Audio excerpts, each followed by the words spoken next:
So hi, I'm Stacey. I'm from Create Tasmania. Welcome everyone to Create Tasmania's COVID webinar on children and young people in Tasmania in care and sibling connection. We have 3 young consultants joining us today. We have Tara from the north, Caleb from the south and Hannah from the south. And we have 3 guests joining us today. Can you please introduce yourself, starting with Sonya? Hi there everybody, I'm Sonya Pringle-Jones and I'm the Child Advocate for Children in Care in Tassie. Thanks, Son. And Leanne? Hi everyone, my name's Leanne McLean and I'm the Commissioner for Children and Young People here in Tasmania. And Minister? Hello everybody, my name's Roger Jaensch. I'm the Minister for Human Services. I'm responsible for our child safety services in government. And I'm coming to you today from sunny King Island. Very jealous.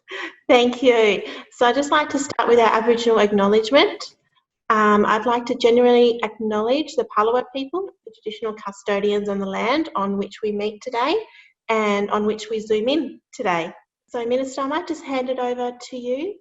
I'd like to thank Create and the young consultants in particular for creating this event, inviting me to be part of it and giving us a chance to have some discussions around issues that are important to you and to hear about your lived experience of the theme or the topic for this discussion. So this is about us saying a few words, but also very importantly, listening to and learning from you about your experiences in out-of-home care, in particular around this theme of contact with and connection with siblings, particularly through the COVID-19 period. So whilst we are going to hear from you and your stories, we trust that through you we're hearing the voices of other young people who are in similar situations.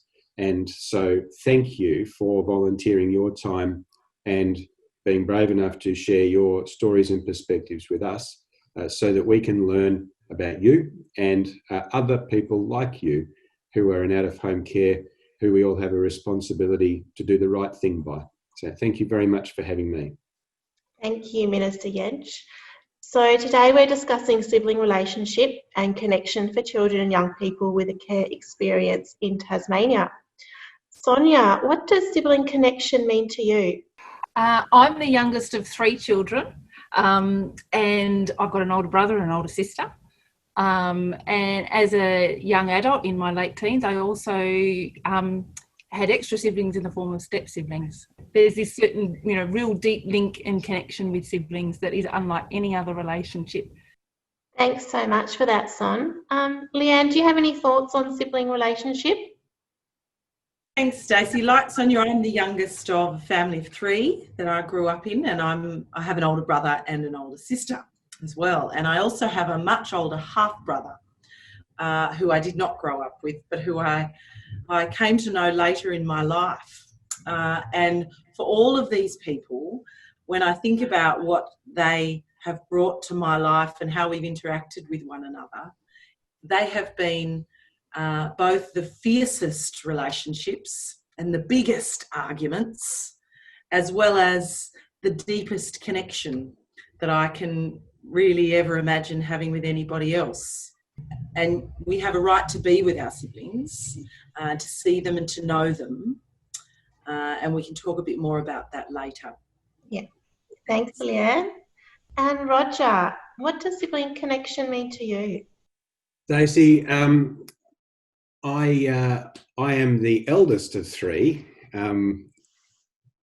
quite unlike the other guests you've got here today. I'm the eldest of 3. I've got 2 younger sisters. They're quite a number of years younger than me. When I was a little fella, though, when I was a little boy, I had a younger brother, and he died from cancer when I was quite young. But we were good mates, and so. When I was 5 and 6, I lost a sibling, and we moved around between countries and around Australia a bit as well. And I can't remember this clearly, but my parents told me that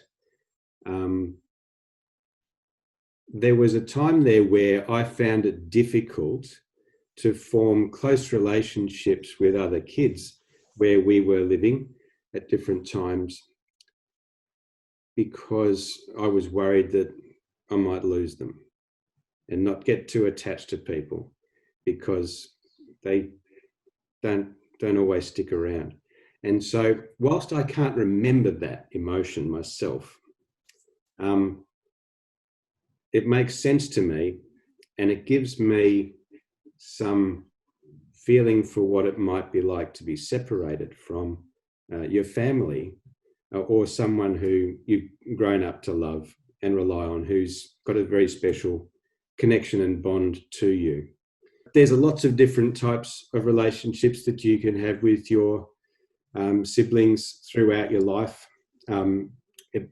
It's hard to be away from them, but also nowadays I'm as close as I ever have been, even though we're living in different states and we haven't seen each other at all this year because of the virus. And so find a way to stay in touch wherever you are. Thanks so much, Minister, and thanks to our guests for highlighting the important role that siblings do play in our life, both in the younger years and in our later years. So I'd love to hear from our young consultants now. They're going to share their experiences, their stories of sibling relationship. So Tara, I'm going to hand it over to you. So hi, obviously you guys already know that I'm Tara. I'm 16 and I'm the middle child out of 3. So I have an older brother and a younger sister. I live with my younger sister, but I don't live with my older brother. So for me and my younger sister are like each other's rock. We are really, really close. And whenever anything happens, we're always the first people that, we go to. We're pretty much the same in terms of like, we're very sporty and we like to do things, but she's a lot more better at getting along with other people, a lot more, extroverted than me, and she likes arts and crafts a lot more than me. I really couldn't imagine like not living with Grace. I couldn't imagine not growing up because, I've known her since she was born. So I'm really glad that I have that relationship with Grace. Whereas my brother, I don't really know him that well. When we were younger, we were really close. But then as soon as he got into high school, he started doing other things, and then I went to care. So, we kind of drifted apart. But whenever I'm with him, we kind of like click.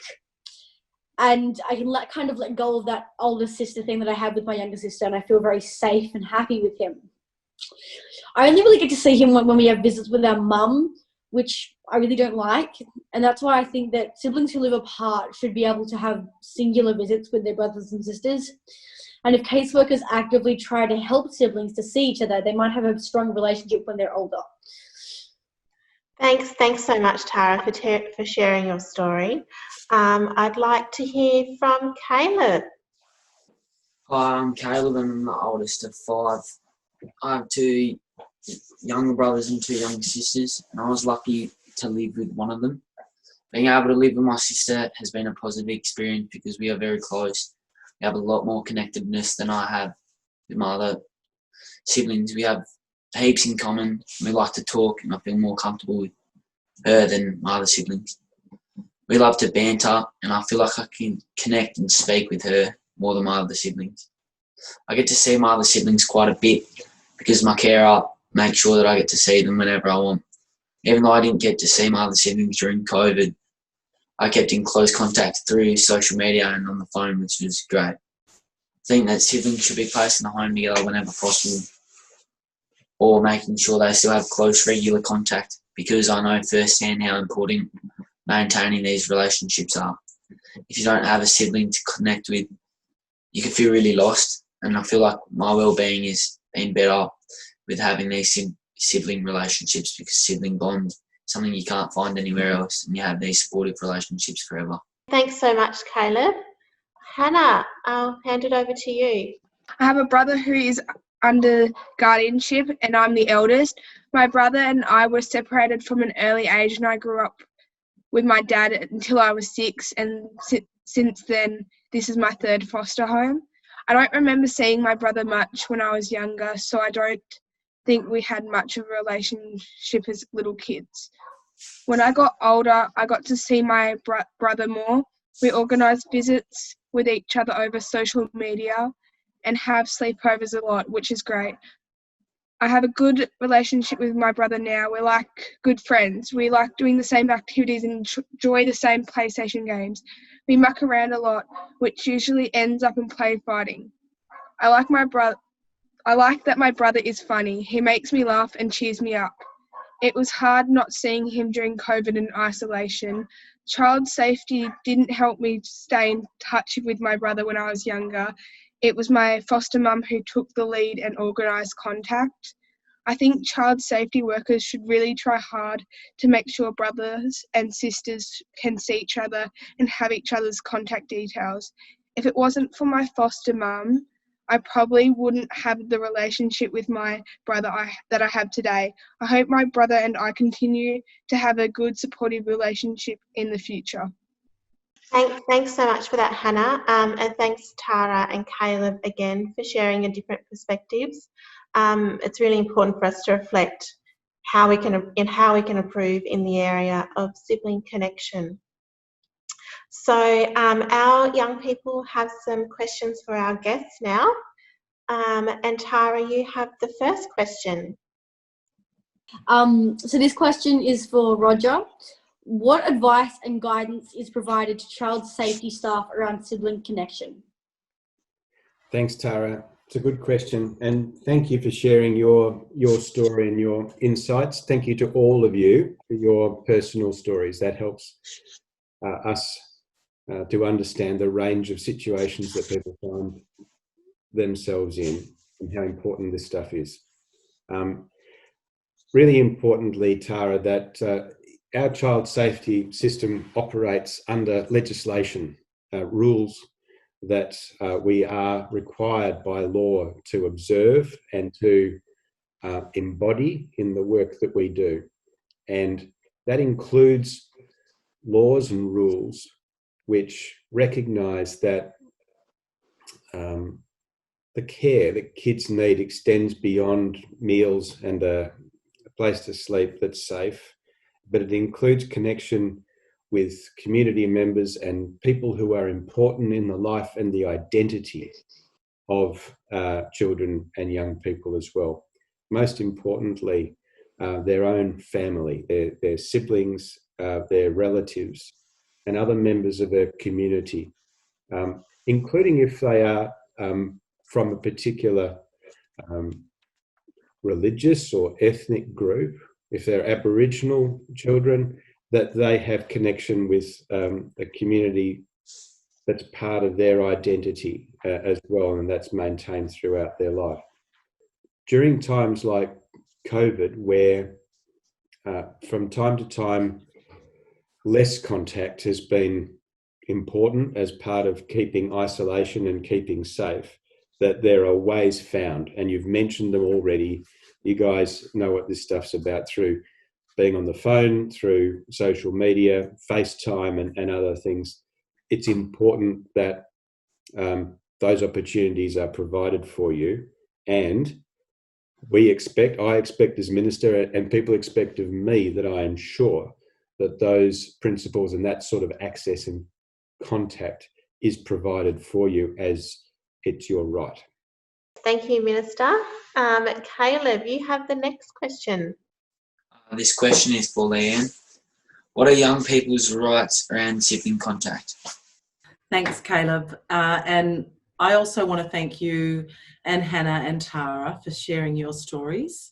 Sometimes it can feel a bit weird and difficult to talk about some of the more personal aspects of life when you're in care, and sometimes it can bring up all sorts of feelings and emotions. And I think that the three of you have done an incredible job today, and I feel really happy for you, and I'm thankful that you shared it with us. So in Australia and also in Tasmania, we've signed up to this thing. and it's a thing that operates around the whole world, and it's called the United Nations Convention on the Rights of the Child. And it's the thing that many, many countries all around the world agree that children have a right to, no matter what. So they're the things, like the key ingredients that we know children need to have a good life. And I can see a little copy of it on the wall behind Sonya, because I know that she loves it as much as me. And here's another copy of what it looks like. So they're really pretty and colourful. And I've highlighted a couple of the pieces of it which help you understand what your rights are in relation to seeing sibling contact. And our Charter of Rights is drawn from this, and that's important in Tasmania. But these are the worldwide rules for looking after children. So they're really, really important. So if you look at Article 8 of this United Nations Convention, it says governments should respect your right to your name, to your nationality, and to your family. Now, when you unpack that, that means that you have a right to be who you are, to know who you need to know to be who you are, like your brothers and your sisters and other members of your family that are important parts of your identity. The other right that I want to mention, which is also a part of the big worldwide rules, is the right to have a say. And the really important thing about the right to have a say is that it's like the foundation right, like the gateway right. Because if you can have a say and you can stand up, Hannah, and say, hang on, foster mum, I want to see my brother. I want to know him. Then people around you know that that's important to you. And they know that you have a right to it, or they should know that you have a right to it, and they can help make it happen. So we can have these international rules, and then we turn them into laws in our country, and that is what Minister Jaensch spoke about, and he's responsible for our laws because he's a member of our parliament. And then we have things like our wellbeing framework, which we use in looking after all our children in Tasmania, which also tells us that having a positive sense of your culture and your identity and your family is a really important part of your wellbeing. Now, as has been pointed out really well, particularly by Caleb and also by Hannah, how we make this happen is what really matters for you. So we can have all the rules and frameworks and international conventions that we like, but what really matters for you is how we turn that into action. And we turn it into action when you speak up, and we also turn it into action when our foster carers or our kinship carers and our child safety officers know when to act. So it's really heartening for me to hear that for Hannah and Caleb, it is your foster parents who are enabling your family connection. It just reinforces how important they are and the role that they play. Thanks so much, Leanne. And Hannah, you have the next question. My question is for Sonya. When you want to see your siblings but you can't get a hold of your worker, who can you talk to about it? Thank you, Hannah. Yeah, because even just following through with what Leanne had just said is, we might have all these different rules and instructions and laws.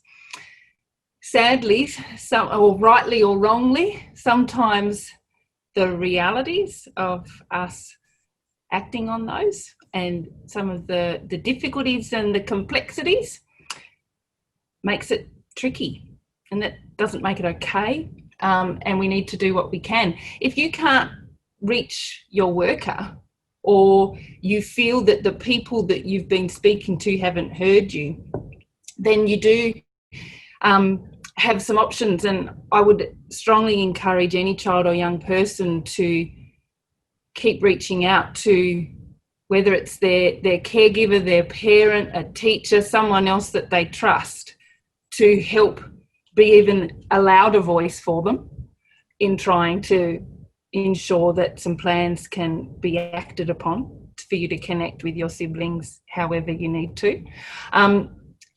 If you know who your worker's boss is, their team leader, I would definitely encourage people to then reach out to that person or that trusted adult on your behalf, reaching out for you. If you have a care team that comes together, and a care team is when all those key important adults in your life, and hopefully you as well in some capacity, can come together regularly and share the plans and the decisions together. I would definitely encourage it, hopefully being a conversation in that space where people can make arrangements for you to connect with your brothers or sisters. If none of that stuff has worked, you've definitely got the option of being able to reach out to me as the child advocate. And hopefully the details of how you can reach out to the child advocate will appear on this screen somewhere. And I won't use valuable time repeating lots of phone numbers and web addresses here because I might make a mistake. And so you can definitely reach out to me. And that's a big part of what my job is here to do, is so that when some of those particular options for people haven't worked, or there are particular difficulties that adults are having in acting upon what it is that we would like to see happen, that's my job, is to help try and see how we can overcome those difficulties. And it might be just, I guess, for some of those reality checks, I guess, around what it's like for a child living in a system where you have got more adults than other kids involved in your life, and that can make it a bit more complex. Sometimes you might not be able to see or connect with your siblings as much as you'd want to. Sometimes you might not be able to live with them. And there are lots of reasons for that, and they're all unique. What we would want to see is that different caregivers or relatives or parents are really well supported to be able to make those connections happen in a really sort of natural and easygoing and normal way, just like we would all connect. There's also scenarios where, in really extreme and more rare circumstances, it's actually not safe for siblings to live together. And when that happens, again, we need to make sure that there's, the supports in place, that connections can still happen in the way that some people might want to. And I think one of the things that I also come across in my work, which this is a bit different, is that even though when siblings are living together, it is really important that workers and carers and other key adults really take the time to listen to you as individuals. And I kind of think of it like you with your siblings is kind of like you're a fruit salad. You know, I might be the orange and you're the pear, but we're still individuals in that fruit salad. We're not a smoothie. And let's be really careful that we don't blend you all together and think that you all want and you all need the same thing. Thanks so much, Sonya, for those really important points. I love the analogy of the smoothie. We have Tara, who has the last question. The last question that I have is what does the future of sibling contact look like? And yeah, this question is for Minister Roger. Jen. Thanks, Tara. It's a good question. I think what you've been hearing from Sonya and from Leanne and me is that we are looking to make sure that in the future, kids in care have a greater say in what their care looks and feels like for them, and that it's full of things that matter to them and the way that they want to get those things. So in the future, you'll see, if we're doing our job well, more involvement of children and young people in the planning for their care, the arrangements for where they are, who they're with, who they have time with, and how that's managed as well. We want to be working with that more as a team, so that your foster carers, your child safety workers, yourself, and maybe the teams of people who are looking after the interests of your siblings, if they're not with you, are working together, hearing the same things and understanding it the same way, so that we're giving you what you need. Another thing which is running alongside this that we want to do more of and do better is to make the setting, the families, the homes that you're in more stable and more permanent, so that they're not changing and you're not moving as much from place to place, which means getting it right earlier for longer. And that stability, if we can get it, will help there to be a good team and a good plan that you're part of for you. That includes making sure that those relationships and connections with other family members are honoured and done well in a way that suits you and your needs. And so our systems need to be better at listening and making people feel safe and confident to talk about what it is that they want, what they don't want, make them feel safe, and what makes them feel loved and belonging. I want to see more of that in the future. And I thank you for giving us some pointers as to what that might look like. Thank you so much, Minister. We're now going to finish with a question for the young people. And this is coming from you. What other advice do you have for us and the people who work with you as part of our child safety and care system? What message have you got for me and for the other guests here that we can take back to them about sibling contact in care? My advice for everybody involved in the whole sibling thing is definitely, one, siblings are never going to have the same. They might have similar, but they're never going to have the exact same idea on things. Like they are, like I think it was Leanne said, they are different pieces of the smoothie.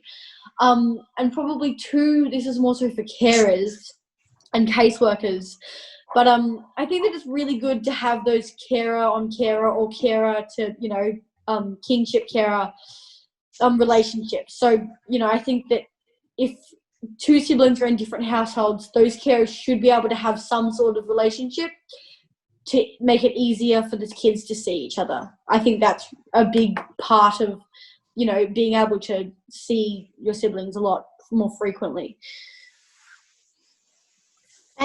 Thanks, Tara. Caleb, do you have? Yeah, my advice is to put siblings together whenever possible, and if it's not possible, at least let them be able to see each other and let them have a relationship. Hannah? I would like to see, because my brother's in guardianship and I'm in foster care, I'd like to see the department still giving contact details for that, or making things even though he's in guardianship and I'm in foster care.